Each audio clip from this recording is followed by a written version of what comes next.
Post-COVID, banking merger and acquisition activity is on the rise and will continue to be so.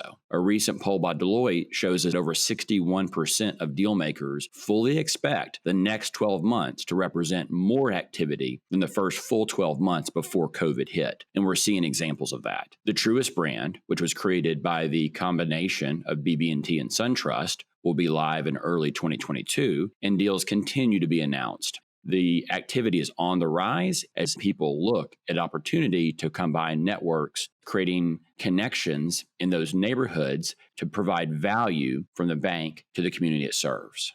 One of the types that's more straightforward is when there is a same name to a new brand. That still creates challenges, but not nearly as challenging when a new name is being introduced into a new brand.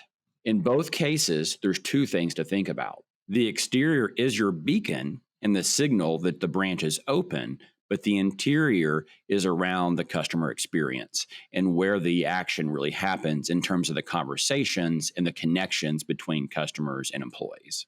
The first, and what is often most thought about in terms of these conversions, is the exterior branding, because it is often more than just the signage. The exterior of the buildings is your beacon. It is the message to the market that you're doing business in this location, and it needs to be an invitation for prospective customers and current customers alike to come in. It is not the only piece, however, and it actually gets more complicated as you go inside the building. One of the reasons is that the average branch has over 45 unique elements to address. So with branding fixtures, compliance, different communications, all have to be updated. And that's further complicated by the fact that the typical network lacks consistency before this merger or acquisition even happens. So there are more and more elements to address. Thinking about the appropriate spend level per site is a critical part of the strategy. Branches are not born equal, and everyone in today's environment is being asked to do more with less. In this example, that really looks more like a DMV, the messaging and the static communications has not been updated, and the digital communications are sending the wrong message by the age and the size of the technology, makes the content difficult to read.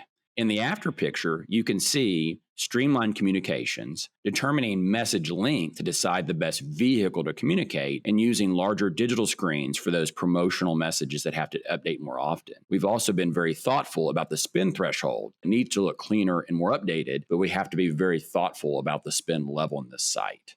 And that's where the first step comes in. The planning is critical. Using data and market opportunity to design values for locations and what they can afford from an investment standpoint.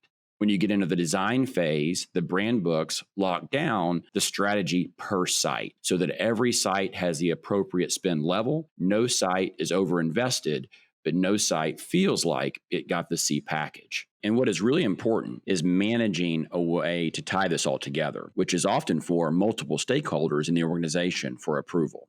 And ultimately, that leads into execution. Execution in two different work streams that have different challenges. The exterior signage, sending that signal, this is a location not closing. We're open for business. We invite you to come inside. And when you do come inside, it feels connected. The signage outside is inviting you into an experience inside that's telling the story of the new organization, is more updated, looks like it's open and intends to stay open, and ultimately gives that branch staff the ammunition to tell the neighborhood they're there to help them and do business.